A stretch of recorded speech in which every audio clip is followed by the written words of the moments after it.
Hello friends, Radhe Radhe. Welcome to my channel. आज की video में हम जानेंगे कि जया एकादशी की पूजा कैसे की जाती है। इसके साथ ही इस वीडियो में हम जानेंगे कि वर्ष 2026 में जया एकादशी का व्रत कब किया जाएगा, कैसे किया जाएगा। साथ में हम जानेंगे कि व्रत का पारण कब किया जाएगा और पारण का सही समय क्या होगा। तो चलिए वीडियो शुरू करते हैं। माघ मास के शुक्ल पक्ष की एकादशी को जया एकादशी के नाम से जाना जाता है। ऐसा माना जाता है कि जया एकादशी का व्रत करने से मनुष्यों को ब्रह्म हत्या जैसे पाप से मुक्ति मिलती है। इसके साथ ही भूत पिशाच आदि योनियों से भी मुक्ति मिलती है। इस प्रकार से जया एकादशी वाले दिन सुबह सवेरे स्नान आदि करने के बाद स्वच्छ वस्त्र धारण कर लें। आप चाहें तो एकादशी की पूजा घर के मंदिर में ही कर सकते हैं या फिर आप अलग से चौकी लगा करके भी कर सकते हैं। चौकी लगाएंगे तो चौकी पर पीला कपड़ा बिछाएंगे और एक पात्र में अपने बाल गोपाल को हम स्नान करवा लेंगे। अगर आप लड्डू गोपाल जी की सेवा करते हैं तो आप पूजन करने से पहले उनको स्नान जरूर करवा लें। स्नान आप गुनगुने पानी से करवाएं क्योंकि सर्दी का मौसम है। इसके अलावा आप चाहें तो पंचामृत से या फिर कच्चे दूध से भी स्नान करवा सकते हैं। स्नान हो जाने के बाद हम अपने बाल गोपाल जी को स्वच्छ वस्त्र पहना करके तैयार कर लेंगे। अब देखिए जया एकादशी का व्रत कब किया जाएगा। तो फ्रेंड्स, वर्ष 2026 में 28 जनवरी को बुधवार के दिन शाम को 4:35 से एकादशी तिथि शुरू हो रही है और 29 जनवरी 2026 को यानी गुरुवार के दिन दोपहर में 1:55 पर समाप्त होगी। ऐसे में उदया तिथि के अनुसार 29 जनवरी के दिन ही व्रत रखा जाएगा और इसका पारण अगले दिन यानी 30 जनवरी के दिन किया जाएगा। पारण का समय क्या रहेगा वो भी मैं आपको आगे वीडियो में बताऊंगी। तो यहाँ पर मैंने सभी भगवान को तिलों का आसन देकर के चौकी पर विराजित कर लिया है।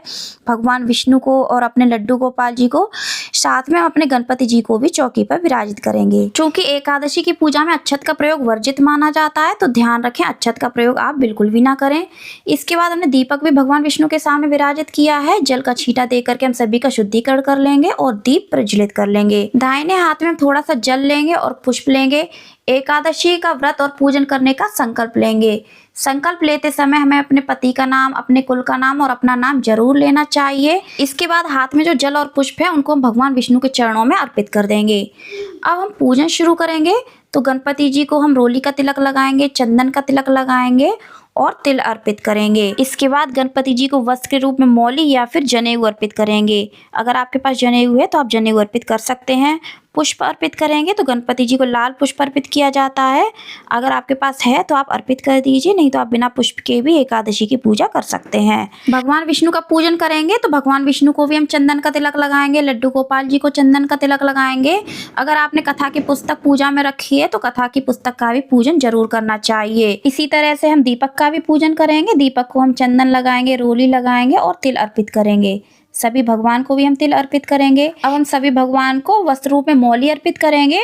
तो लड्डू गोपाल जी को मौली अर्पित करेंगे, भगवान विष्णु को भी हम मौली अर्पित करेंगे। आप यहाँ पर मौली की जगह पर जनेऊ भी अर्पित कर सकते हैं। पुष्प अर्पित करेंगे सभी को, तो आपको लाल पीले जो भी पुष्प मिल जाते हैं आप पूजा में प्रयोग कर सकते हैं। इसके बाद हम सभी भगवान को धूप दिखाएंगे, भोग लगाएंगे। तो सबसे पहले गणपति जी को हम भोग लगाएंगे। फ्रेंड्स, जया एकादशी की पूजा में तिल से बना हुआ भोग लगाया जाता है। तो आप चाहे गजक का भोग लगा दें, रेवड़ी का भोग लगा दें, तिल की बनी किसी भी मिठाई का भोग लगा सकते हैं। गणपति जी को हमने अलग से भोग इसलिए अर्पित किया है क्योंकि गणपति जी के भोग में तुलसी नहीं अर्पित की जाती है। उसके बाद हम अपने लड्डू गोपाल जी को, भगवान विष्णु को भोग अर्पित करेंगे। फलों का भोग लगाएंगे तो आप किसी भी मौसमी फल का भोग लगा सकते हैं। अभी सीजन बेर का है इसलिए मैंने बेर का भोग लगाया है।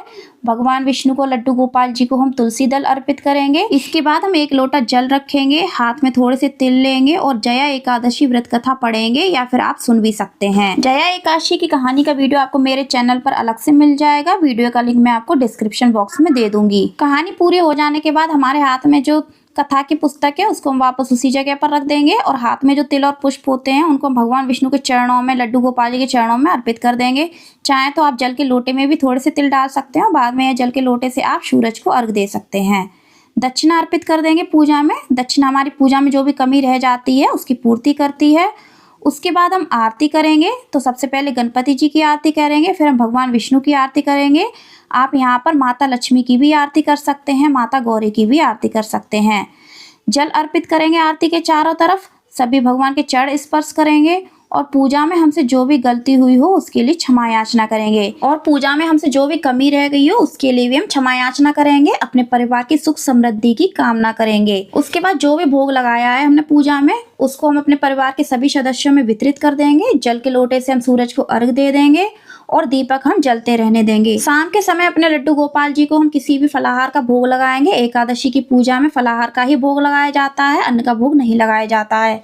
आप मिठाई का भोग लगा सकते हैं। इसके बाद अगले दिन सुबह भी आपको इसी प्रकार से पूजा करनी है, आरती करनी है, भोग लगाना है और फिर आपने जो भी दान के लिए निकाला है वो दान करना है। उसके बाद आपको व्रत का पारण करना है। तो चावल ग्रहण करके आप अपने व्रत का पारण कर सकते हैं। पारण किस समय करना है? पारण आपको अगले दिन यानी कि 30 जनवरी को सुबह 6:41 से लेकर के 8:56 के बीच आप कभी भी पारण कर सकते हैं। और फ्रेंड्स आप चाहें तो जया एकादशी की पूजा में छोटा सा हवन भी कर सकते हैं। तो फ्रेंड्स उम्मीद करती हूँ वीडियो आपको अच्छी लगी होगी। कैसी लगी कमेंट करके जरूर बताना। अच्छी लगी हो तो लाइक करना, ज़्यादा से ज़्यादा शेयर करना और कमेंट में राधे राधे अवश्य लिखना। मिलते हैं फिर किसी नई वीडियो के साथ में, तब तक के लिए राधे राधे।